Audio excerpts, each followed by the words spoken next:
अस्सलामुअलैकुम एवरीवन, क्या हाल है आप सबके। मैं हूँ मरियम हसन और आप देख रहे हैं मेरा YouTube channel Moments with Mariam. आज का व्लॉग जो है ना मैंने सुबह से ही स्टार्ट किया है और आज के जो ब्रेकफास्ट में ना हर बच्चे की डिफरेंट ही डिमांड थी। किसी को कुछ चाहिए था, किसी को कुछ, तो मैंने कहा चलें, कभी कभी ऐसा मूड होता है ना कि बच्चों की जो है वो सबकी अलग अलग फरमाइशें होती हैं, कभी कभी कुछ भी बना के दे दो वो खा लेते हैं। तो आज हर बच्चे की जो है ना वो डिफरेंट ही फरमाइश थी, तो मैंने कहा चलें बना के दे देती हूँ, कम से कम नाश्ता अच्छे से कर लें, क्योंकि ये लोग उठते लेट हैं और नाश्ता करते करते ना 12 बज ही जाते हैं। तो फिर मेरी कोशिश होती है कि एक हेल्दी सा जो है ना और सही पेट भर के ये लोग नाश्ता कर लें, ताकि फिर अगर खाना थोड़ा लेट भी हो जाए, लाइक फिर हम ना रात में ही खाना खाते हैं, दोपहर में नहीं खाना खाते, तो फिर ना बच्चे रात तक जो है उनका गुजारा हो जाता है। बीच में ये नहीं कि कुछ भी नहीं खाते, स्नैक्स वगैरह खा लेते हैं, कभी बाज़ार से कुछ ला के खा लेते हैं या घर में कुछ बना हो तो वो खा लेते हैं। खैर, यहाँ पे अब मैं सबसे पहले बनाने लगी थी मुस्तफ़ा के लिए फ़्रेंच टोस्ट। अच्छा, फ्रेंच टोस्ट या क्रेप्स ये चीज़ें मैं बना के दे दूँ ना, तो ये वाली चीज़ें ना मुस्तफ़ा ख़ुद खा लेता है। मैं अभी आपको दिखाऊंगी कि मैं किस तरह से जो है ना वो छोटे छोटे से पीसेस में कट करती हूँ और मुस्तफ़ा के आगे रख देती हूँ, फिर वो ना मतलब खेलता भी रहता है और खा भी लेता है। अदरवाइज़ अगर मैं उसे एग ब्रेड दूँ या सिंपल दूसरी तरह मैं कुछ और खिलाऊँ ना, पराठा वगैरह खिलाऊँ, तो वो फिर मुझे इसको खुद खिलाना पड़ता है, वो फिर ना खाता नहीं है, वेस्ट करता है। ये चीज़ें ये बड़े शौक़ से खा लेता है। क्रेप्स भी जो है मैं बना के कट करके रख देती हूँ, तो वो जो बड़े शौक़ से खा लेता है। अब तो काफ़ी टाइम हो गया, गर्मी इतनी है ना, बस इंसान कहता है फटाफट से बनाए नाश्ता और किचन से जो है ना वो बाहर निकले। तो बल्कि एक दिन पहले भी मुझे मिनाहिल कह रही थी, मम्मा कितने दिन हो गए आपने दोबारा वो बनाए नहीं है, किसी दिन बना के देना।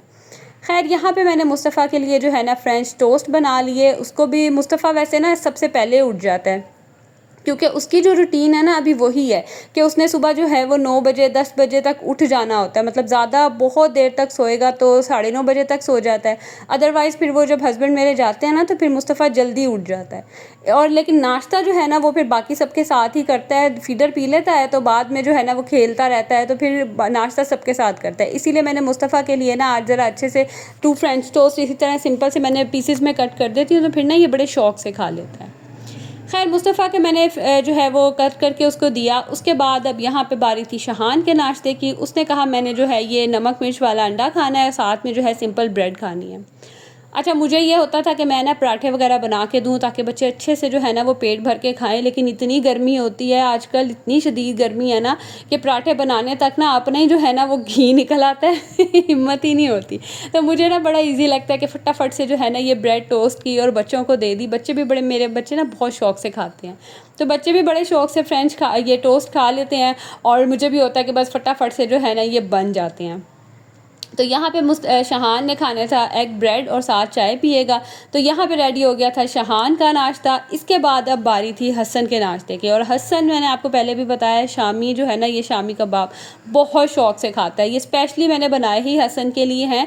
उसको तो सुबह नाश्ते में भी चाहिए होते हैं, कभी कभी खाने में भी खा लेगा, वो बहुत शौक़ से खाता है। शहान इतने शौक़ से नहीं खाता, हाँ कभी अगर मैं सैंडविच वगैरह बना दूँ ना तो फिर खा लेगा, अदरवाइज़ स्पेशली जो है ना वो नहीं डिमांड करता कि उसने ना ये शामी कबाब खाने हैं। तो बस यहाँ पे मैं हसन का लास्ट पे इसलिए बना रही थी क्योंकि ये मैंने कबाब फ्रीज़र से निकाले थे, तो थोड़ी देर के लिए मैंने कहा रखती हूँ, तब तक थोड़े हल्के से डीप फ्रोस्ट हो जाएंगे, तो फिर ना इनको कुक करना ज़रा कम टाइम लगता है, अदरवाइज़ फिर इनको कुक होने में बड़ा ही टाइम लग जाता है। तो बस जिस एग में मैंने इनको डिप करके बनाया था वही एग मैंने फिर हसन को बना के दे दिया, उसमें नमक मिर्च डाल के।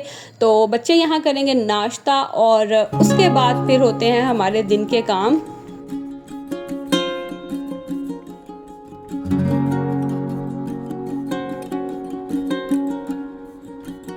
बाकी फिर वही रूटीन के काम शुरू हो जाते हैं, वही डेली जो है सफाइयाँ करना, घर के काम करना। तो खैर, यहाँ पे ना आज काफ़ी टाइम हो गया था, मैंने खीर नहीं बनाई थी। अब ऐसा होता था कि ईद पे भी ना मैंने सेवियाँ बना ली, मैं दूध वाली सेवियाँ बनाती थी तो वो बच्चे बड़े शौक़ से खा लेते थे। खीर बनाए हुए ना मुझे एक टाइम ही हो गया था, तो मुझे ना बड़ी कोई शदीद किस्म की क्रेविंग हो रही थी खीर की। आज बस मैंने सोच लिया था कि आज ना मैंने सुबह ही जो है ये खीर के लिए चावल वगैरह भिगो देने और आज मैंने लाजमी बनानी है।